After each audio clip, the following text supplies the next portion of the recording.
Constantes são semelhantes a variáveis, mas com uma diferença fundamental. Uma constante tem um valor que não pode ser alterado após sua definição, ou seja, uma vez que você define uma constante, o seu valor permanece o mesmo durante toda a execução do programa. E aqui eu tenho três características principais de uma constante no PHP: imutabilidade.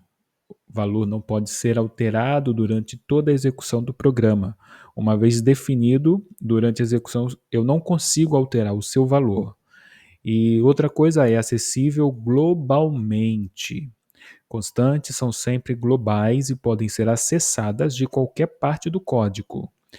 Nomeação é uma convenção em PHP nomear constantes com letras maiúsculas para diferenciá-las das variáveis. Então, como definir uma constante? Diferente de uma variável, na variável você começa com um cifrão.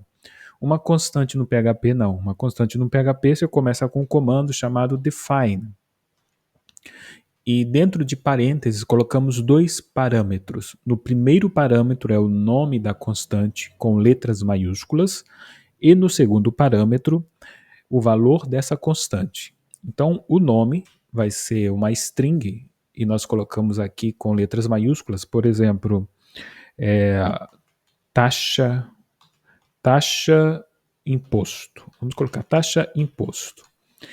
E coloco vírgula para colocar o segundo parâmetro, vamos colocar 0,2. E aqui eu já defini uma constante. Estou definindo uma constante com o nome taxa de imposto. Se eu quiser definir uma outra constante, também vou com a mesma função, define, colocar aqui nome site. Nome site e o valor desse site vai ser, aqui pode ser minúsculo, https meusite.com.br, ponto e vírgula, e aqui eu defini outra constante. E como imprimir essa constante? É simples, é só dar o echo e colocar o nome dessa constante. Por exemplo, taxa imposto. E aqui colocar o echo é minúsculo, o echo minúsculo e o nome do site, E aí será impresso o valor da taxa de juros e o valor do nome do site. Agora aqui vamos visualizar o resultado. Eu tenho o navegador e aqui eu tenho o meu código. Eu vou atualizar a minha página, está mostrando o eco de taxa de imposto e nome do site. Atualizei minha página. Por não ter nenhuma quebra de linha, ele colocou tudo junto. Só vou dar um outro echo aqui entre eles.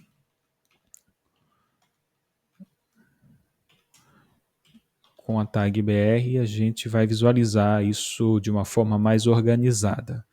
Então aqui eu tenho a taxa de imposto e aqui tem o nome do site. Se eu tentar redefinir qualquer uma dessas variáveis aqui, dessas constantes na verdade, vai estourar um erro na tela. Por exemplo, vamos supor que o imposto ele muda, né? Não é esse caso aqui. As constantes têm que ter essa consciência de que os valores não poderão ser alterados. Então, se eu for tentar fazer taxa imposto, vamos supor que aqui eu coloque um outro valor para 0,3, aí vai acontecer até um erro no meu VS Code, no meu programa de edição aqui. Se eu rodar aqui, ele vai estourar um running, dizendo que constante taxa de imposto, already defined in, tarará, e nesse arquivo na linha 12, ou seja, já está me dizendo que a taxa imposto já está definido anteriormente. Então ele estoura um erro, né, um aviso dizendo que isto não é possível. E o que ele pega aqui embaixo, o valor, é o valor do primeiro. O segundo ele ignorou. Ele estoura o erro e ele ignora o segundo. Então, por padrão, né, as constantes, o próprio nome já define isso, as constantes são variáveis que permanecem sempre com o seu valor imutável. Então, se você chegou até aqui e tem alguma dúvida sobre o que eu ensinei nesta videoaula, deixe no comentário a sua pergunta, e se também tiver algum conteúdo que você acha interessante que eu traga para o meu canal, coloque também nos comentários. E não se esqueça de se inscrever. Tchau, tchau.